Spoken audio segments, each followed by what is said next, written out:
Congratulations, you made it to the second slide of the lecture. Hooray! Sorry, I had to do that. I was a children's librarian for many years. So, in this video, we're going to go over the discussion activity from last week, and we're going to discuss The Library by Sarah Stewart. And I'm going to take you through the individual microsystem, exosystem, macrosystem, chronosystem that you could have done.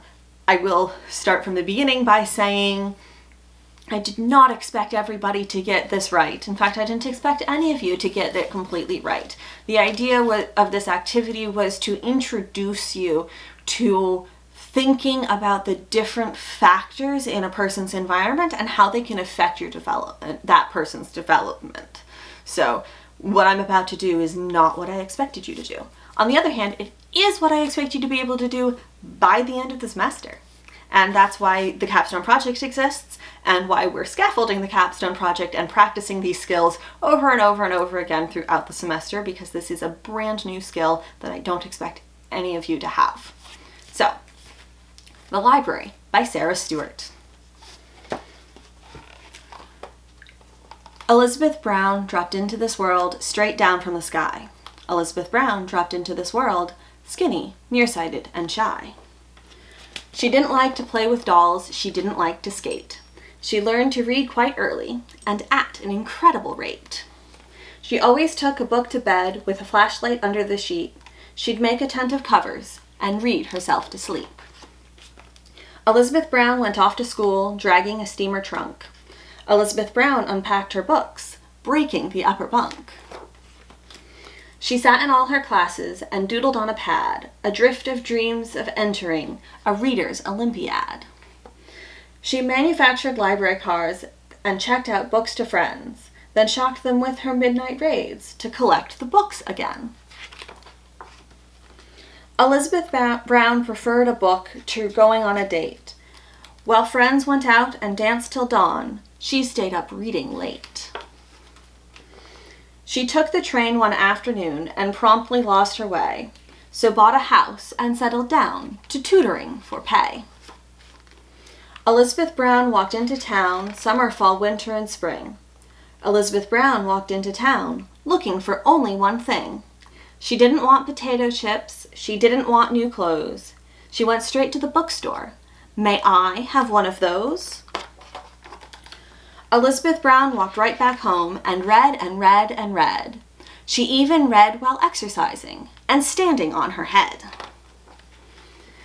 She made a list of groceries and tucked it in her book, then lost the list among the fruits and left with nothing to cook. She read about Greek goddesses while vacuuming the floor, attending only to her book. She'd walked into a door. Books were piled on top of chairs and spread across the floor. Her shelves began to fall apart as she read more and more. Big books made very solid stacks on which teacups could rest. Small books became the building blocks for busy little guests. When volumes climbed the parlor walls and blocked the big front door, she had to face the awful fact she could not have one more. Elizabeth Brown walked into town that very afternoon. Elizabeth Brown walked into town whistling a happy tune. She didn't want a bicycle. She didn't want silk bows. She went straight to the courthouse. May I have one of those? The form was for donations. She quickly wrote this line. I, E. Brown, give to the town all that was ever mine.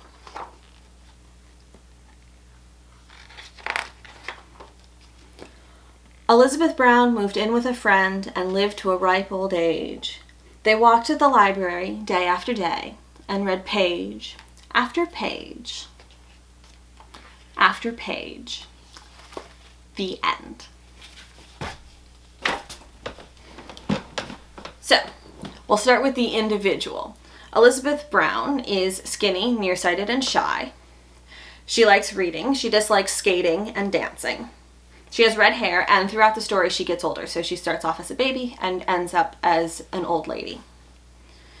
In her microsystem, she does appear to have a mother, so she does have parents. If you look at the book's upside down. If you look at the very first illustration, I don't know if you can see it, but she's dropping straight down from the sky and her mother is catching her. They both have glasses and red hair, so we can assume family, maybe. So she does have a mother, and that can, and of course having parents and having, if it's a single mother, then that would affect your development even more. But your parents, of course, affect your development. That's what we learned: nature, nurture, environment, all of that. As a teen, she prefers reading to going on dates. So we see that in this one. Her friends would go out and dance till dawn while she stayed up reading late. So she's a teenager and she doesn't seem to share all of the interests that her friends have. Teenagers in general tend to want to fit in quite badly. You're forming your identity, and being isolated as a teenager can affect your sense of self, who you are. You can feel isolated, you can start feeling different, and that can have consequences for one's mental health and one's development over time, and how you value yourself, how you view yourself. We don't know. She seems to come out just fine, but this can affect you. Sorry, I have my notes down here because I didn't trust myself to remember all of it. Okay, so in the middle age, she must have friends because the book describes how, hold on, I can move the page. Books were piled on top of chairs and spread across the floor. And then down here it says, books made very solid stacks on which teacups could rest, and small books became the building blocks for busy little guests. And there's even a little kid down here. So she clearly had guests, including children. So one assumes the children aren't coming on their own. They have parents who are coming to visit. So she has friends, and it would seem that they are very much more accepting, or we don't know, much more accepting, but they seem to be accepting of her eccentricities, that there are books everywhere. She seems to have some hoarding tendencies when it comes to books, and they're still her friends. They're still coming by. This is very common in middle age. So in general, you become more accepting as you age of differences, and also as you age, you become more sure of yourself and you care less about what other people think of you. So that can help. She could still feel isolated, especially if she felt isolated and different as a teenager. This is something that can last into middle age and adulthood. Basically, being in high school can scar you for life. But yes, so we will find out. Then we have her school. So she went to boarding school, and it even has a name. If you have to look very, very closely in the illustration, but it is Miss Muff's Academy. And it looks quite good. It looks quite expensive, so we can assume that it's a good boarding school. So her parents sent her to this boarding school, and in the illustration, it's only girls in the pictures, so one can assume that it's a elite girls boarding school. And this will have effect on her development in terms of her environment. So she is around wealthy people. She is supposedly receiving an excellent education. On the other hand, she doesn't seem interested in it. So she sat in all her classes and doodled on a pad, adrift in dreams of entering a reader's Olympiad. So she was not paying attention in class, probably because she wasn't interested. It's very common for highly intelligent children to be bored in school because they already know this stuff. So why should they be paying attention? This can affect your development as well. So you're developing intellectually faster, so this can result in you not paying attention. On the other hand, highly intelligent children are often no better at emotional and social skills than anybody else, and they are usually developmentally on a par with their peers in social skills and social realms. But because they are so much ahead of their peers cognitively, both their teachers and their peers tend to treat them differently. So this can affect how you are treated, and this can even delay your development of social skills because nobody taught them to you because you're so smart, so they assumed you knew how to do that too. Doesn't quite work like that. But yes. So yes, that might have affected her development, and that might actually be why she felt so isolated later, is her social skills development was delayed because of the fact that everybody treated her as an adult and didn't actually teach her to do the thing. And then we get into a little bit later, she starts working as a tutor. So that's her work. Tutoring requires quite a bit of social skills, so she must have picked them up somewhere. She had to have been going to people's houses, or children were coming to her. She's teaching them, she's helping them to learn. So that is a very high emotional labor career path. So that can affect you, and certainly it shows that she has developed some kind of social skills. So she's nearsighted and she wears glasses. That suggests that she received health care at some time. And finally, in late adulthood, she has a friend that's close enough to move in with, and they clearly share interests because they walk to the library day after day and read page after page after page. So this is clearly some kind of intimate relationship, and I don't mean intimate as in they're gay. I mean intimate in terms of emotionally close. They are good friends. She could be gay. I don't know. I don't think so, but she could be. Then we get into the exosystem. So this covers your neighborhood, your socioeconomic status, mass media, that kind of thing. And we know that she grows up in a house that seems to be in some kind of suburb, because we see it in the illustration where she's on the front porch. And then she goes to boarding school, so that's her neighborhood. So she's going to be surrounded by more wealthy, elite people. That's certainly a very nice house her friend seems to be living in. And then she gets lost on a train and she moves to a small town and she buys a house. And this seems to be a somewhat rural town, but not terribly so. It has a church, it has stores, it has a bookstore, and she buys a house.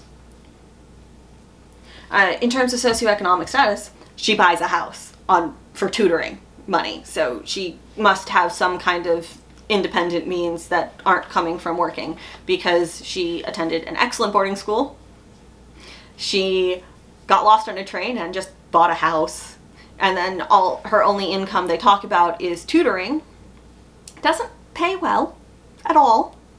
And yet she can afford a really nice house, and she can afford all of these books, and she can afford to just give it away at the end. She just gives away her house. I don't know of anybody who has so much money that they can afford to just give away a house.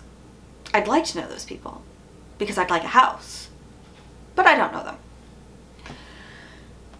And then she also engages quite a bit in mass media. So books are mass media. She is reading books, and through these she is being introduced to new ideas, new perspectives. So while she might be quite sheltered in terms of living in a small town, she's probably less sheltered than her neighbors, because she's reading all of these books and from different perspectives and about different people, and being introduced to new places and new ideas and that kind of thing. And finally, not finally, because we still have the chronosystem afterwards, and then the macro system. This is where a lot of people struggled, and I did expect you to struggle, because this takes a lot of conjecture, a lot of hypothesis, but I wanted to see what you did with it. So you didn't lose points. None of you lost points for not knowing how to handle the macro system, because I wasn't expecting you to. In the comments that I left for everybody on your things, I simply asked you to gave you hints and asked you to ask questions. So this is what we know about Elizabeth. She is white, she is educated, she is reasonably wealthy, she is unmarried, she is living in the USA in the mid-20th century. So how we know she's living in the mid-20th century is the clothes. So in the beginning, her mother's wearing clothes that are from the early 20th century, and then we go through and they get a little bit later and a little bit later throughout. So yeah, we know that she's living somewhere in the mid-20th century for most of it. And the book was published in 1995. So, given those things, this is what we can guess about, first of all, the belief system. So the USA has a Judeo-Christian belief system running throughout its culture. So our morals, our laws, those kinds of things are based on Judeo-Christian morality. Even if Elizabeth does not ascribe to a religion, these are going to impact how she chooses to dress, how much skin she chooses to show, how tight her clothes are, that kind of thing.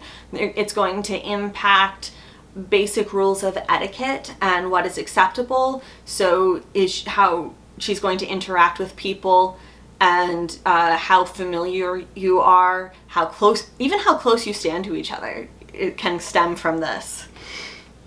And then it's also going to affect her opinions and what she perceives to be right and wrong. So that's her belief system. If she's Christian or Jewish or Buddhist or any of those, that can also affect her belief system. But the general belief system of the USA in the mid-20th century is a Judeo-Christian belief system. And then the USA is a democracy, and our core beliefs, which are right there in the Declaration of Independence, are life, liberty, and the pursuit of happiness. So that is her political system. It is an individualistic system in terms of the self comes before the whole in general. What you want is more important than what is best for everybody. That's what most people think. As an American culture, that is how we approach it. For better or worse. A lot of times it's worse. Sorry, I won't get too political, I promise. And then, so this is going to affect how she believes what she believes she has a right to. And then also, she does interact with the courthouse. So you see her, she goes to the courthouse and she asks for a donations form and she gives away all that was ever hers. So that is part of her belief system. She is interacting with the government, and the political system is allowing her to do this. So that's an important thing right there. And then finally, we have culture. So Elizabeth is part of American culture. She's part of mid-20th century American culture. But she loves reading. She's a tutor. She's well educated. She's unmarried.